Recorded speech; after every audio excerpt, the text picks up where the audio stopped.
Officer Mike Rodriguez had seen a lot in his 20 years on the force. But what happened that Tuesday morning still haunted him weeks later. It started like any other shift.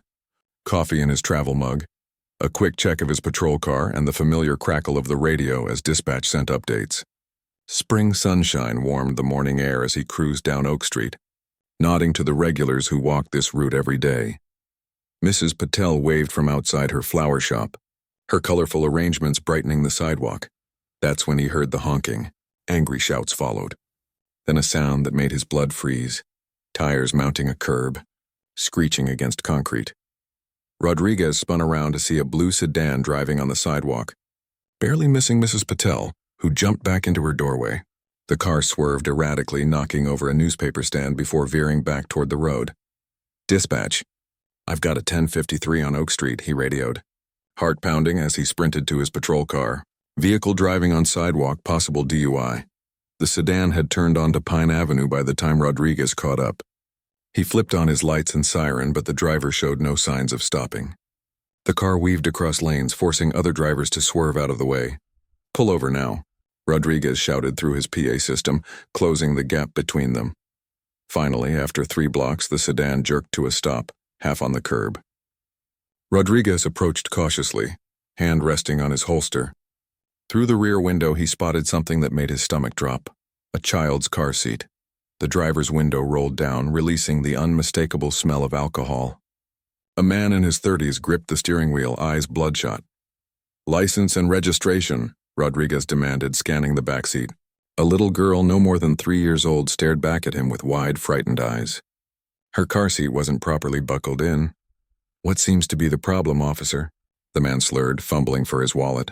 Rodriguez felt heat rise in his neck. "Step out of the vehicle, sir." "I'm just taking my daughter to daycare," the man protested, struggling with his seatbelt. "You were driving on the sidewalk," Rodriguez said, his voice tight with controlled anger. "You nearly hit a pedestrian. And you have a child in the car?" "It was just a shortcut," the man mumbled as he finally opened his door. He stumbled as he stood. "Sir, I need you to perform a field sobriety test." Rodriguez glanced again at the little girl, who had started to cry softly.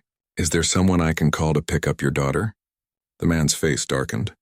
"My daughter stays with me." "We're just going down the street." Rodriguez took a deep breath. "Sir, I smell alcohol." "You were driving on a sidewalk with your child in an unsecured car seat. I'm going to need you to—" Before he could finish, the man tried to get back into his car. Rodriguez grabbed his arm. "You're not driving anywhere," he said firmly. What happened next would play over and over in Rodriguez's mind in the weeks that followed. The man yanked his arm away and shoved Rodriguez hard. As he turned back toward the open car door, he shouted something about his daughter needing him. Rodriguez saw the crying child, remembered the near miss with Mrs. Patel, thought of all the other pedestrians who could have been on that sidewalk. Something snapped inside him. He grabbed the man's shoulder, spun him around, and punched him square in the jaw. The man dropped to the pavement, stunned. Blood trickled from his split lip. The little girl screamed from inside the car. Rodriguez stood frozen, his fists still clenched, shocked by his own actions. In 20 years, he'd never lost control like that. Not even with the worst criminals he'd arrested. "Officer Rodriguez." His partner Chen came running from their second patrol car. "What happened?" Rodriguez couldn't speak. The man on the ground groaned, touching his jaw gingerly. "He assaulted me," the man slurred. "You all saw it." A small crowd had gathered. Someone was recording with their phone. Chen helped the man to his feet and cuffed him, reciting his rights. Rodriguez finally snapped back to reality, his training taking over. He approached the car to check on the little girl. "Hey there," he said softly, opening the back door. "My name is Officer Mike. What's your name?" "Katie," she whispered between sobs. "I want my daddy." "Your daddy needs to talk to us for a little bit," Rodriguez explained, his chest tight with regret and worry. "Is there someone else we can call? Your mommy or grandma, maybe?"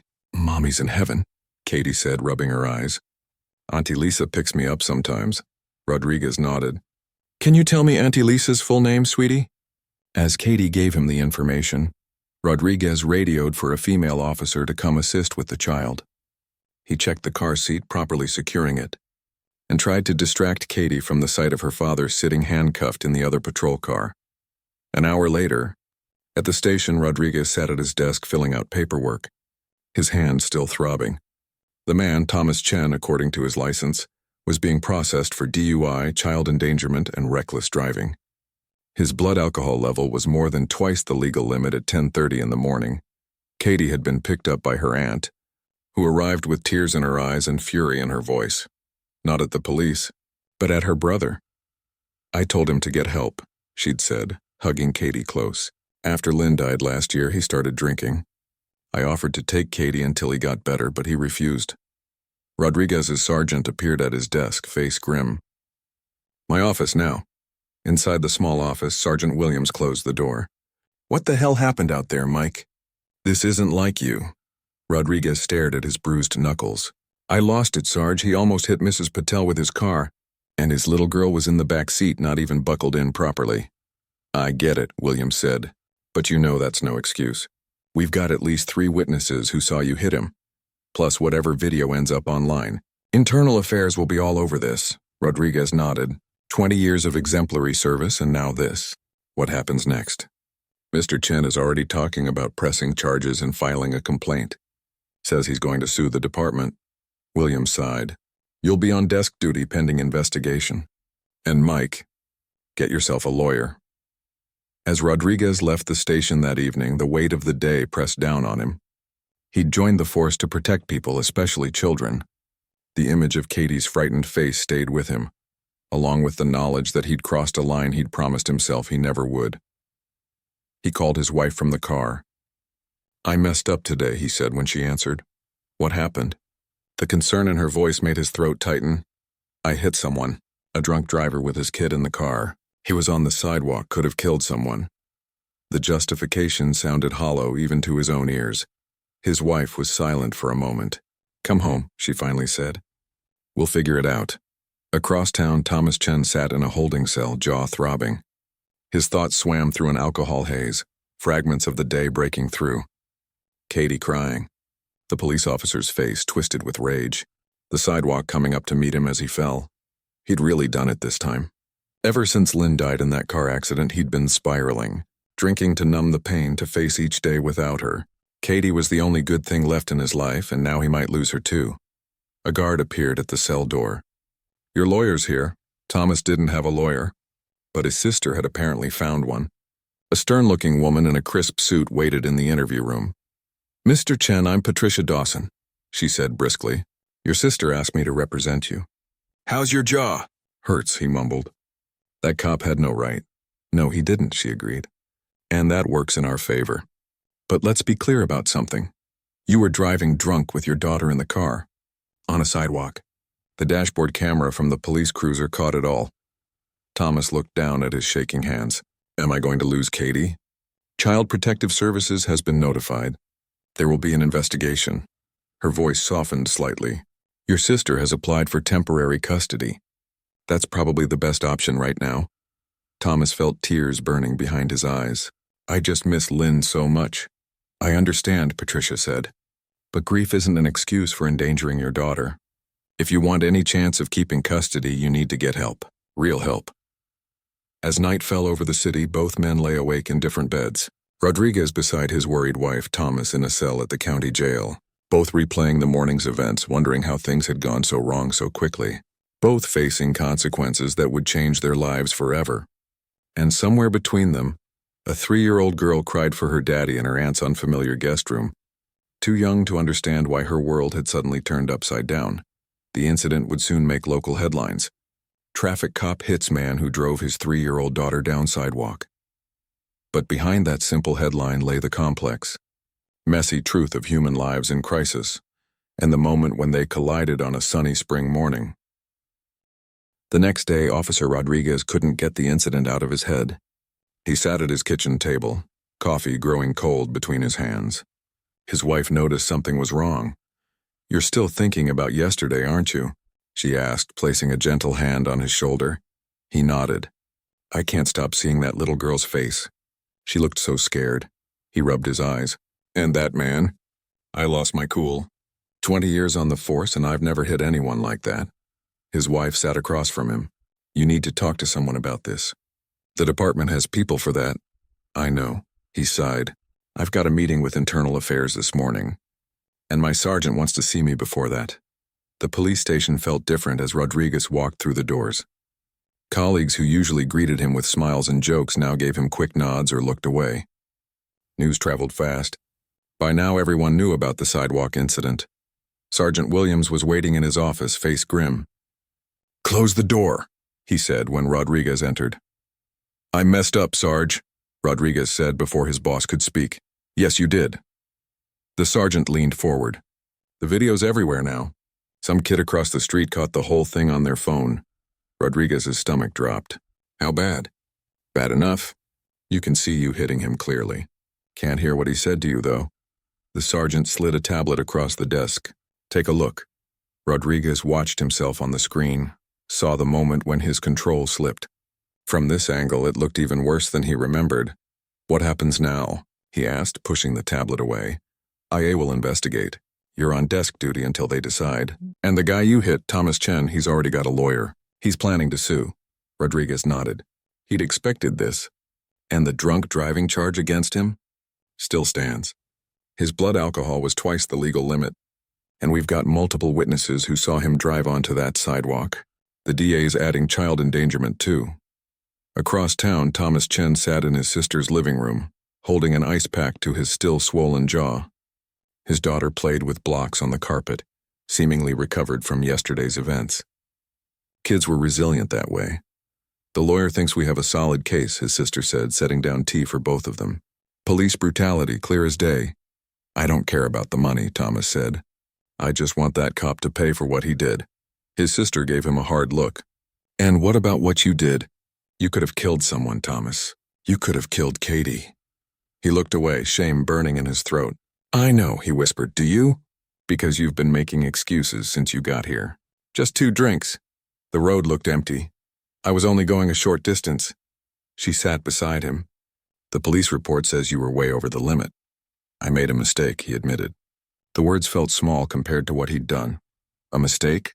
His sister's voice rose. "You drove drunk with your daughter in the car. You went on the sidewalk.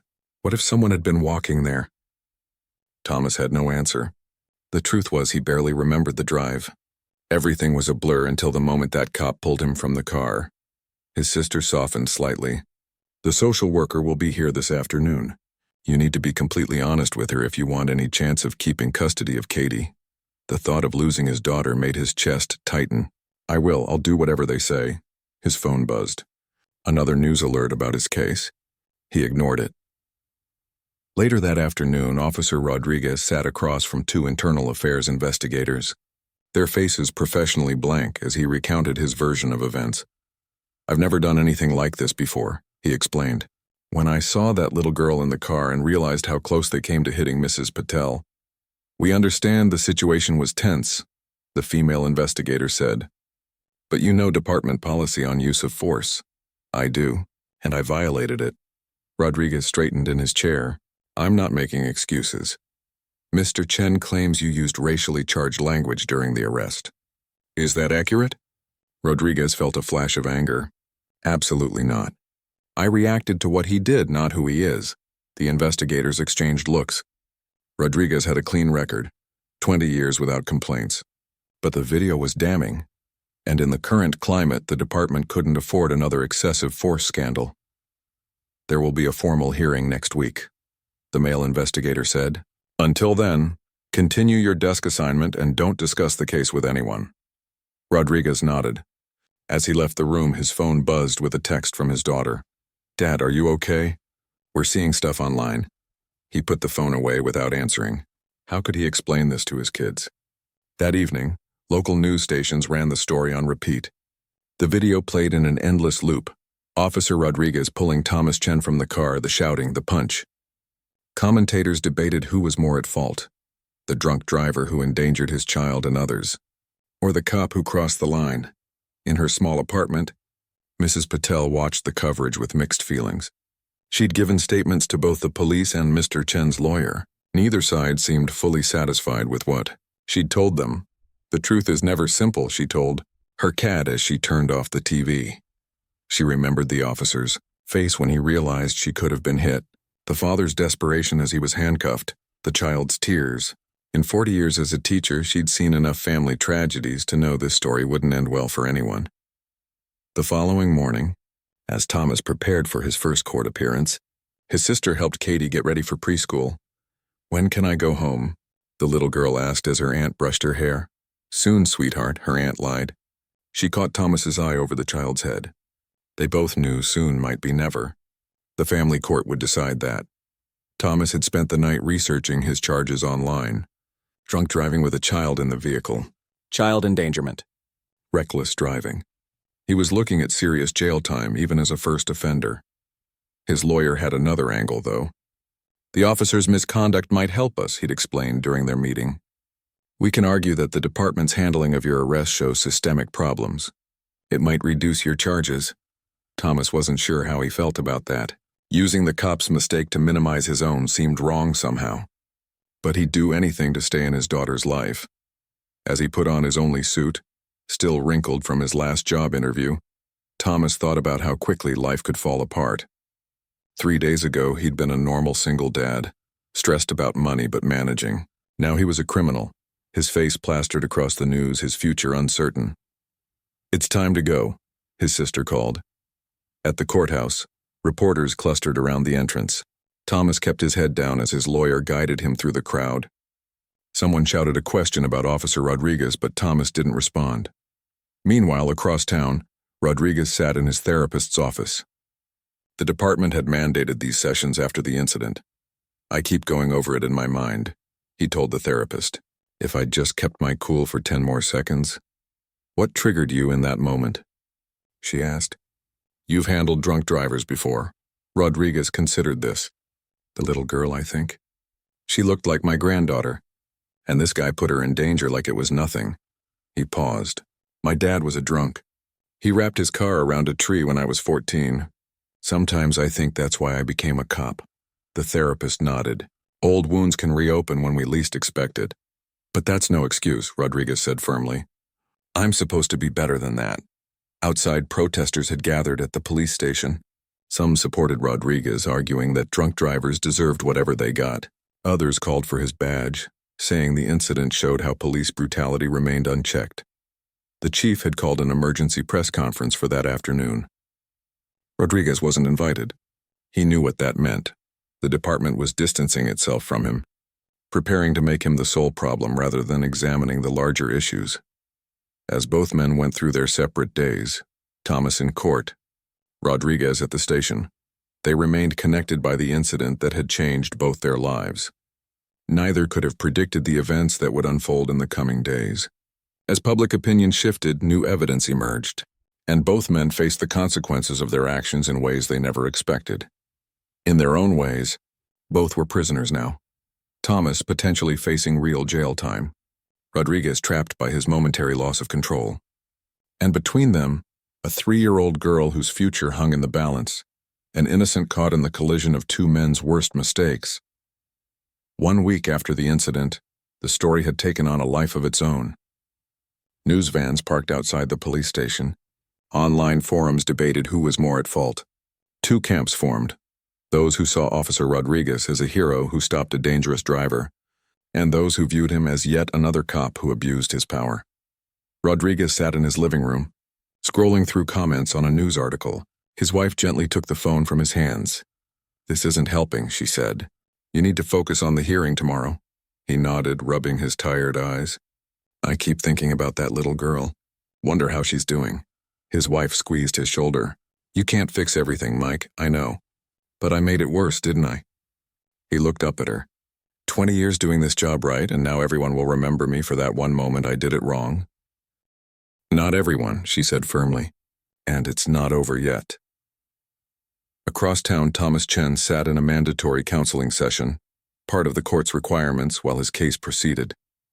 The therapist, a kind-faced woman named Dr. Lee, watched him with patient eyes. "How's Katie adjusting to staying with your sister?" she asked. Thomas stared at his hands. "She asks about me every day, my sister says. Wants to know when she can come home." His voice cracked. "I don't know what to tell her." "And how are you dealing with not having her at home?" "It's quiet," he said. "Too quiet. I keep walking past her room." He paused. "I haven't had a drink since it happened." That's a positive step, Dr. Lee said. Why do you think that is? Thomas thought for a moment. When that cop hit me, it was like waking up. I saw myself through someone else's eyes. This pathetic drunk who put his kid in danger. His jaw tightened. I still think he was wrong to hit me. But I was wrong first, Dr. Lee nodded. That's an important realization. My lawyer says I should focus on the police brutality angle, that it might help my case. Thomas shook his head. But I keep thinking about what could have happened if I'd hit someone on that sidewalk. Later that afternoon, Mrs. Patel received a phone call. The voice on the other end was Thomas's lawyer. Ms. Patel, we'd like to interview you again about what you witnessed. Mr. Chen believes Officer Rodriguez used excessive force during his arrest. Mrs. Patel sighed. She'd already given 2 statements. Young man, I've told everyone what I saw. That car came up on the sidewalk right in front of my shop. If I hadn't jumped back, we wouldn't be having this conversation. Yes, and that's terrible, the lawyer agreed. But regarding the officer's conduct, the officer was upset because he saw what almost happened, Mrs. Patel interrupted. Should he have hit that man? No. But that man should not have been driving on my sidewalk with a child in his car. After hanging up, Mrs. Patel made her own call to the district attorney's office. She had decided to stop being a bystander and take a more active role in this case. The following morning, Officer Rodriguez entered the police headquarters for his disciplinary hearing. Protesters on both sides lined the sidewalk. Some held signs supporting him, others demanded his badge. Inside the room was tense. The police chief, the internal affairs investigators, and the department lawyer sat on one side of a long table. Rodriguez and his union representative sat on the other. Officer Rodriguez, the chief began. We've reviewed the dashboard camera footage, witness statements, and your service record. Before we proceed, is there anything else you'd like to add? Rodriguez had prepared a statement, practiced it with his wife. But looking at the faces across from him, he set it aside. I've spent 20 years trying to protect people, he said simply. That day, I saw a drunk driver put his child and others in danger. I reacted badly. There's no excuse for that, and I'm prepared to accept whatever consequences come my way. The chief nodded. We've also received a statement from Mrs. Patel, the woman who was nearly hit. She credits you with preventing further incidents that day. Rodriguez looked surprised. He hadn't spoken to Mrs. Patel since taking her initial statement. Nevertheless, the chief continued, department policy is clear about use of force. The video evidence shows you striking Mr. Chen when he posed no immediate threat to you or others. The meeting continued for another hour. When it ended, Rodriguez walked out with a 30-day suspension without pay and a permanent mark on his record. He would keep his job, but the incident would follow him for the rest of his career. As he left the building, reporters shouted questions. He ignored them, head down, making his way to his car. Officer Rodriguez. He turned to see Mrs. Patel hurrying toward him, her colorful scarf bright against the gray day. Mrs. Patel, what are you doing here? I wanted to see what happened, she said. They are letting you keep your job? Yes, he nodded. With a suspension, she studied his face. Good. What you did was wrong, but what that man did was worse. She patted his arm. 20 years is a long time to serve others. It would be a shame to throw that away for one mistake. Before he could respond, she was walking away, her small figure straight and dignified. That same afternoon, Thomas Chen stood before a judge for his arraignment. His sister sat in the courtroom, but Katie was not present. His lawyer had advised against bringing her. Mr. Chen, the judge said, reviewing the file, you're charged with driving under the influence, child endangerment, reckless driving, and property damage. How do you plead? Thomas glanced at his lawyer, then back at the judge. Guilty, Your Honor. His lawyer looked startled. They had discussed pleading not guilty, using the officer's misconduct as leverage for a better deal. Mr. Chen, the judge continued, given your lack of prior offenses, the prosecution has offered a plea agreement. You would serve 6 months in county jail, followed by 3 years probation. You would also complete alcohol treatment, parenting classes, and pay restitution for damages. Thomas nodded. What about my daughter? Custody will be determined in family court, the judge explained. Your sister's temporary guardianship will continue until that hearing. Do you understand and accept these terms? Yes, Your Honor, Thomas said quietly. As he was led away, his sister caught his eye. She gave him a small, sad smile. the first sign of warmth between them since the incident. That evening, the local news reported both outcomes. Some viewers felt Rodriguez got off too easily. Others thought Thomas's sentence was too harsh. The debate continued, but for the two men at the center of the storm, something had shifted. Rodriguez sat at his kitchen table with his family, explaining his suspension. "What will you do with the time off?" his teenage son asked. Rodriguez considered this. "I'm not sure yet. Maybe some home projects. And I've been thinking about starting a program at the department for officers dealing with stress. If I'd had better tools to handle mine, maybe this wouldn't have happened." His wife squeezed his hand under the table. Meanwhile, Thomas made his first phone call from county jail, to his sister's house to speak with Katie. "Daddy?" Her small voice made his throat tight. "When are you coming home?" "Not for a little while, sweetheart," he said. "I have to stay here and fix some mistakes I made. But Auntie Lisa is taking good care of you, right?" "Yes," Katie said. "But I miss you. I miss you too, more than anything. But I'm going to get better so I can be a better daddy for you." After the call ended, Thomas lay on his bunk thinking about the road ahead. 6 months was a long time to be away from his daughter. But maybe it was what he needed. A chance to get sober, to deal with his grief over losing his wife. To become the father Katie deserved. 3 days later, an unexpected meeting took place at the district attorney's office. Mrs. Patel had organized it, convincing both the DA and the police chief that it might benefit everyone involved. Officer Rodriguez entered the conference room first, unsure why he'd been called in during his suspension. When Thomas Chen was brought in, handcuffed and escorted by a deputy, Rodriguez stiffened. "Please sit down, gentlemen," the DA said. "Mrs. Patel has suggested what she calls a restorative justice conversation. This is not official and won't affect either of your cases, but she thought you might have things to say to each other." Mrs. Patel nodded from her seat at the end of the table. "In my country, when I was young, we believed that healing couldn't begin until the truth was spoken aloud. Both of you made mistakes that hurt others. Both of you are paying for those mistakes. But there is a little girl caught in the middle who needs both of you to be better men." Rodriguez and Thomas looked at each other warily.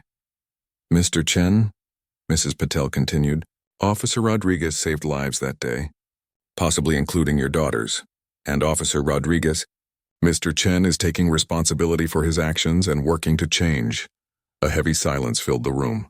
Then Rodriguez spoke first. "I'm sorry I hit you," he said simply. "It was wrong and it doesn't matter what you did." "I'm supposed to be better than that," Thomas nodded slowly. "And I'm sorry I put my daughter and others in danger. I've been lost since my wife died. But that's no excuse. It wasn't forgiveness exactly. Too much had happened for that. But it was an acknowledgement, a small step toward understanding that might in time lead to healing." As they left the meeting, both men knew the hardest part still lay ahead. Rodriguez had weeks of suspension stretching before him, and an uncertain return to a job forever changed by one moment of lost control. Thomas faced months in jail, followed by the long process of rebuilding his life and regaining his daughter's trust. But for the first time since the incident, they both felt something like hope, a sense that even from the worst mistakes, something good might eventually grow. 3 months passed. The seasons changed, summer heat giving way to early autumn crispness. The news vans had long since moved on to fresher stories. But for those involved, life continued to unfold in the aftermath of that spring morning. Officer Rodriguez spent the first 2 weeks of his suspension fixing things around the house. Leaky faucets, loose cabinet handles, the garage door that stuck. Small problems with straightforward solutions, unlike the larger ones weighing on his mind. By the 3rd week, restlessness set in. He found himself driving past the station, missing the routine and purpose of his job. His wife suggested he use the time for something meaningful. That's how Rodriguez found himself volunteering at a youth center in the same neighborhood where the incident had occurred. The center director had been hesitant at first. Rodriguez's face had been all over the news after all. But they needed help with their teen program, and Rodriguez had experience connecting with troubled kids from his years on the force. Today, he sat across from a 16-year-old boy named David, who'd been caught shoplifting for the 3rd time. "They're going to send me to juvenile detention," David said, slouched in his chair. "My mom's already given up on me." Rodriguez studied the boy. "You know, people gave up on me too a few months back." One mistake and suddenly 20 years of doing things right didn't matter anymore.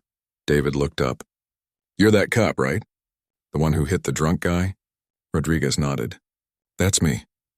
My uncle said you should have lost your badge." "He might be right," Rodriguez said.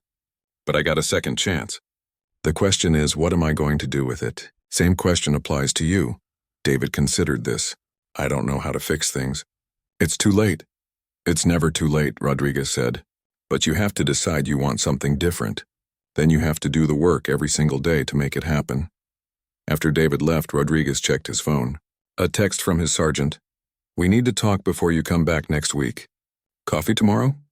Rodriguez felt a knot in his stomach. His suspension was almost over, but he'd heard through former partners that things at the station had changed. New protocols about use of force, mandatory body cameras. Some officers blamed him for the increased scrutiny. As he drove home, Rodriguez passed Mrs. Patel's flower shop. On impulse, he pulled over. The bell above the door jingled as he entered. Mrs. Patel looked up from an arrangement of autumn flowers. "Officer Rodriguez, I wondered if you would ever stop in." "Just Mike, please," he said. "I'm not in uniform these days." She studied him. "You look better. Less weight on your shoulders." "Some days," he admitted. "I wanted to thank you for speaking up at the hearing and for arranging that meeting with Mr. Chen." Mrs. Patel nodded. "In my 73 years, I have learned that holding on to anger is like drinking poison and expecting the other person to die." She selected a vibrant orange flower and added it to her arrangement. "How is your family?" "They've been my rock," Rodriguez said. "My wife never doubted I could come back from this. My kids too, though it was hard for them at school for a while." "And you go back to work soon?" "Next week. Not sure what to expect." Mrs. Patel handed him the completed flower arrangement. "For your wife," she said. "No charge." Rodriguez started to protest, but she waved him off. "I have lived in this neighborhood for 30 years. I have seen many police officers come and go. The good ones, like you, care about more than just enforcing laws. They care about people. Don't lose that, even if things are difficult when you return." Across town in the county jail, Thomas Chen sat in a group therapy session. 3 months into his 6-month sentence, he looked different, thinner but healthier, more present. "My daughter visited yesterday," he told the group. "First time since I've been in here." He swallowed hard. "She asked if I was sick because why else would I be gone so long?" My sister tried to explain. "But how do you tell a 3-year-old that her dad drove drunk and put her in danger?" The counselor nodded encouragingly. "What did you say to her?" "I told her I made a big mistake, and I was learning how to make better choices. That I was working very hard to be the best daddy I could be." Thomas rubbed his eyes. "She drew me a picture, said it was to help me feel better." After the session, Thomas called his sister. "How did Katie seem after the visit?" he asked. "Quiet at first," Lisa answered. "Then she had a lot of questions. When are you coming home? Why did you have to go away? She missed her afternoon nap, but otherwise she seems okay." Thomas gripped the phone tighter. "And the family court hearing? Any updates?" "Still scheduled for next month, right after your release. My lawyer thinks they'll grant me temporary guardianship for another 6 months with supervised visits for you." Lisa hesitated. "Thomas, I've been thinking. Once you're out and settled, maybe you could move in with us. The guest room is small, but it would give you more time with Katie, and I could help with childcare while you get back on your feet." Thomas hadn't expected this. Their relationship had been strained ever since Lynn's death, his drinking driving a wedge between them. "Are you sure?" he asked. "No," Lisa admitted with a small laugh. "But Katie needs her father. And you seem different now. The program seems to be working." "It is," Thomas said. 4 months sober next week. After hanging up, Thomas returned to his cell and took out the picture Katie had drawn. 3 stick figures holding hands. A tall one labeled Daddy, a medium one labeled Aunt Lisa, and a small one with yellow crayon hair like Katie's. Above them, a rainbow family. Despite everything, he still had that. The following afternoon, Rodriguez sat across from his sergeant at a coffee shop 2 blocks from the station. "Thanks for meeting me," Sergeant Williams said. "I wanted to give you a heads up about some changes before you come back." Rodriguez nodded. "I heard about the body cameras. That's just the start. You'll have a new partner." Officer Chen requested a transfer. Rodriguez wasn't surprised. Chen had witnessed his worst moment. "Who's the new partner?" "Officer Patel." "Patel. Any relation to Mrs. Patel's grandson? Just graduated from the academy. Top of his class. William stirred his coffee. There's more. The chief wants you to lead some trainings on de-escalation. Share what you learned from your experience. Rodriguez set down his cup. He wants me to stand up in front of everyone and talk about the biggest mistake of my career? He thinks it would be valuable. Coming from you, someone they respect. Williams leaned forward. Look, Mike, you've got a choice to make. You can come back bitter about how this played out, or you can use it to make a difference. As Rodriguez drove home, his mind raced. Could he really turn this around? Use his failure to help others avoid the same trap? He thought about what he'd told David at the youth center.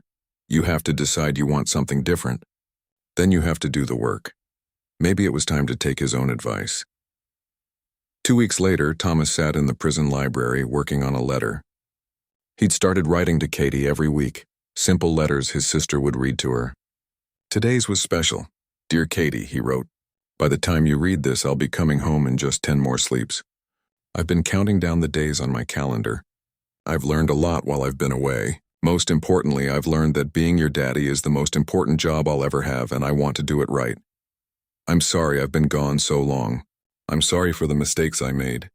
I promise I'm going to work hard every day to be the kind of father you deserve. He paused, thinking about what lay ahead. The family court hearing, the struggle to find work with a record, the daily challenge of staying sober. None of it would be easy. But for the first time in the year since Lynn died, he felt capable of facing it. As he finished the letter, a guard approached. Chen, you have a visitor, Thomas frowned. It wasn't a visiting day, and he wasn't expecting anyone. In the visiting room, Mrs. Patel sat waiting. Thomas had never met her in person, though he'd seen her across the table at that meeting months ago. Mr. Chen, she greeted him. Thank you for agreeing to see me, Mrs. Patel. He sat across from her. I'm surprised. I won't take much of your time, she said. I wanted to tell you that I've been following your case. My grandson is a police officer and he keeps me informed. I understand you've been doing well in your recovery program. Thomas nodded cautiously. I have. I'm glad.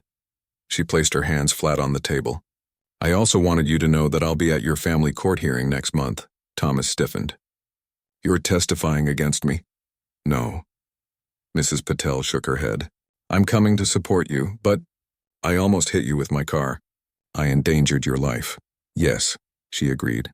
And you've taken responsibility and worked to change. My husband was an alcoholic for many years. He got sober when our son was 5. Went on to be a wonderful father and husband for 30 more years until he passed. Her eyes were kind but direct. People can change, Mr. Chen, I believe that. Thomas didn't know what to say. This woman had every reason to want him punished, yet here she was offering support. Why are you doing this? He finally asked. Because that little girl deserves a father who has learned from his mistakes, Mrs. Patel said simply. And because forgiveness is not just for the person who receives it, it's also for the person who gives it. As she left, Thomas felt something shift inside him, a sense that perhaps his story wasn't defined solely by his worst mistake, that maybe, like Officer Rodriguez, he could find a way to rebuild what he'd broken. Outside the jail, autumn leaves swirled in the afternoon breeze. Change was coming for all of them. The hard work of redemption, the daily choice to be better, and perhaps eventually the peace that comes with forgiveness, of others and of oneself. 1 year had passed since that spring morning when 2 lives collided on Oak Street. The seasons had come full circle, trees once again budding with fresh green leaves. Officer Mike Rodriguez parked his patrol car outside the elementary school. Kids streamed out the doors, backpacks bouncing, voices calling to friends and parents. He spotted young Officer Patel already standing by the crosswalk, helping children safely across. All quiet today? Rodriguez asked, joining his partner.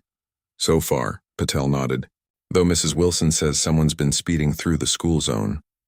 We might need to set up radar tomorrow. Rodriguez watched the children, remembering why he'd become a police officer in the first place. After returning from suspension, he'd requested a transfer to the community policing unit. No more traffic duty. Instead, he visited schools, community centers, and neighborhood meetings, building relationships rather than just enforcing laws. It hadn't been an easy transition. Some officers still viewed him as the guy who'd crossed the line, brought unwanted attention to the department. Others respected how he'd handled the aftermath, especially the de-escalation training program he now led for new recruits. "Look who's here," Patel said quietly, nodding toward the school entrance. A little girl with blonde pigtails ran down the steps, followed by a tall man walking hand in hand with a woman. The man looked up, spotted Rodriguez, and paused briefly before continuing toward them. "Officer Rodriguez," Thomas Chen said, stopping at the crosswalk. "Didn't expect to see you here." "It's our regular patrol," Rodriguez explained.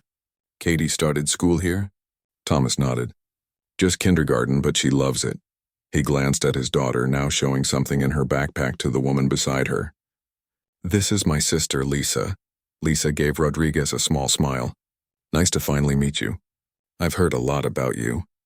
An awkward silence fell between them. So much history compressed into that small space. Katie looked up, suddenly noticing the police officers. Her eyes widened as she recognized Rodriguez from the visits he'd made to her preschool during the past year. "Officer Mike, did you bring stickers today?"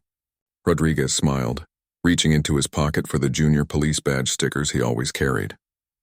"I sure did. How's school going?" As Katie chatted excitedly about her teacher and new friends, the adults exchanged glances over her head, an unspoken acknowledgement of how far they'd all come. "We should get going," Thomas said finally. "Katie has her swimming lesson." Rodriguez nodded. "Good to see you all doing well." As they walked away, Patel raised an eyebrow. "That wasn't uncomfortable at all." Rodriguez chuckled. "Actually, it was less awkward than the last time. Progress, I guess." Later that evening, Thomas sat on a bench at the community pool, watching Katie's swimming lesson through the glass wall. His sister had dropped them off before heading to her book club. Living with Lisa had been challenging at first. Her apartment was small, and they both had strong personalities. But over time, they'd found a rhythm. Thomas had been sober for 15 months now. He'd found work at a local hardware store, was attending weekly AA meetings, and had regained partial custody of Katie. The court still required monthly check-ins and random drug tests. His driver's license remained suspended, though he'd be eligible to apply for a restricted license soon. Small steps toward normal life. "She's getting good," a voice said beside him. Thomas turned to find Mrs. Patel settling onto the bench, her colorful scarf bright against her dark blue jacket. "Mrs. Patel," he greeted her with genuine warmth. Since that surprise visit to the jail, she'd become an unexpected presence in their lives. "What brings you here?" "My great-niece has lessons today, too," she explained, pointing to a young girl in the pool. "And I wanted to see how you're doing. We missed you at the community garden this weekend." Thomas had started volunteering at the neighborhood garden Mrs. Patel helped organize. Working with plants gave him peace, a way to feel useful while building positive connections. "Katie had a cold," he explained, "but we'll be there this Saturday." They watched the children splashing in the shallow end, instructors guiding small arms and legs through the water. "I saw Officer Rodriguez today," Thomas said. "At Katie's school," Mrs. Patel nodded. "He's done well with his second chance." "As have you," Thomas glanced at her. "I've been thinking about what you said that day you visited me. About forgiveness being for the person who gives it to." He paused. "I think I finally understand what you meant." Mrs. Patel smiled. "You've been carrying less anger lately. It shows in your face." "I realized I needed to forgive myself too," Thomas admitted. "Not just for the drinking, but for how I handled Lynn's death. Shutting people out, putting Katie at risk." Inside the pool area, the lesson ended. Children climbed out, shivering and laughing, reaching for towels. Katie spotted her father through the glass and waved excitedly. "You should be proud," Mrs. Patel said. "Not everyone can rebuild after falling so far." Across town, Rodriguez sat in a circle with 15 police cadets. The department's training center was quiet this late in the evening, most officers having gone home hours ago. "So that's my story," he concluded, having walked them through the incident and its aftermath. "One moment of lost control that could have ended my career. That probably should have ended my career." A young woman raised her hand. "But sir, the guy was drunk, driving with his kid." Anyone would have been angry. "Angry, yes," Rodriguez agreed. "But our job isn't to punish. It's to protect and serve. To uphold the law, not break it." He stood, pacing the circle. "The hardest person to police is yourself. Your own reactions, your own biases, your own triggers. Another cadet spoke up. Have you ever seen him again? The driver? Rodriguez nodded. Our paths cross occasionally. He's gotten his life together. Sober now, working, taking care of his daughter. He didn't mention today's encounter. Sometimes I wonder if things would have turned out different if I'd handled it better that day. Or worse, an older cadet suggested. If you hadn't stopped him, he might have hurt someone. Maybe, Rodriguez acknowledged. But that's the thing about this job. You have to find a way to stop the threat without becoming one yourself. As the cadets filed out, Rodriguez's phone buzzed with a text from his wife. Don't forget, dinner at Mom's tomorrow. 6 p.m. sharp, he smiled, grateful for the ordinary rhythms of family life that had sustained him through the past year. The suspension, the hearing, the whispers when he returned to work, all of it had been bearable because he had people who believed in him even when he'd lost faith in himself. His sergeant approached as he gathered his materials. Good session? Rodriguez nodded. I think they get it. Some of them, anyway. The chief's impressed with what you've done with this program, the sergeant said. There's talk of expanding it, maybe having you train officers in other departments. Rodriguez looked surprised. From pariah to trainer in a year? That's quite a turnaround, the sergeant shrugged. People respect someone who owns their mistakes and learns from them. He paused. By the way, we got the funding for that youth mentorship initiative you proposed. Board approved it this morning. Rodriguez felt a surge of satisfaction.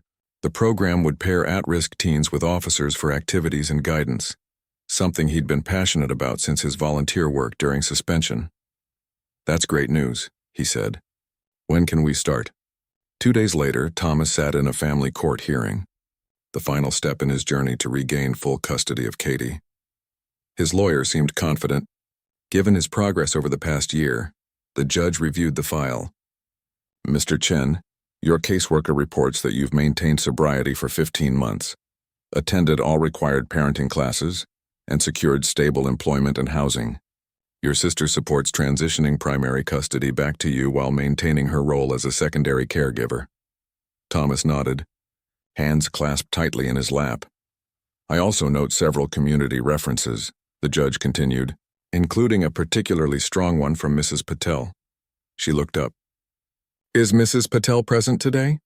Mrs. Patel stood from her seat near the back. I am, Your Honor.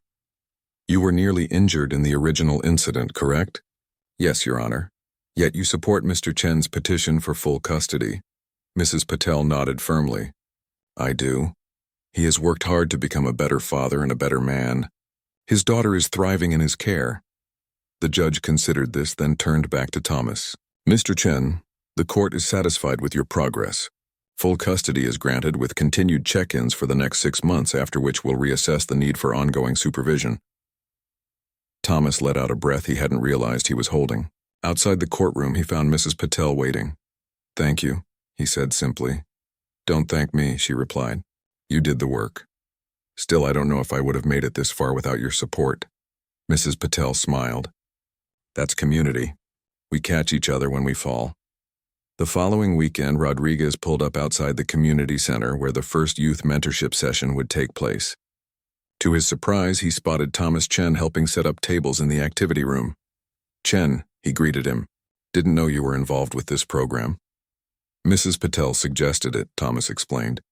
Said they needed parent volunteers. Katie's joining the children's art class next door. Rodriguez nodded. Good to have you on board. As they worked side by side, setting up for the teens who would soon arrive, an easy silence fell between them. Not quite friendship, but something like respect. Two men who had seen each other at their worst, now cautiously witnessing each other at their best. Outside the window, Mrs. Patel tended flowers in the community garden, smiling to herself as she watched them work. Her husband had always said that gardens, like people, could recover from even the harshest seasons. With care and patience, what seemed dead could find new life. Inside, a group of teenagers began to arrive, some looking wary, others curious. Rodriguez and Thomas exchanged a glance, recognizing the challenging work ahead. Helping these kids would require patience, consistency, and faith in second chances, things both men now understood from experience. Ready? Rodriguez asked. Thomas nodded. Ready. They turned to welcome the teens, Two unlikely allies bound by a moment of failure that had somehow led them both toward redemption. And in a corner of the room, a bulletin board displayed children's artwork, including a colorful drawing by a certain kindergartner. It showed a police officer and a dad standing beside a little girl, all holding hands under a bright sun, with the words "My Heroes" written in wobbly letters across the top. Sometimes, even from the worst mistakes, something good can grow.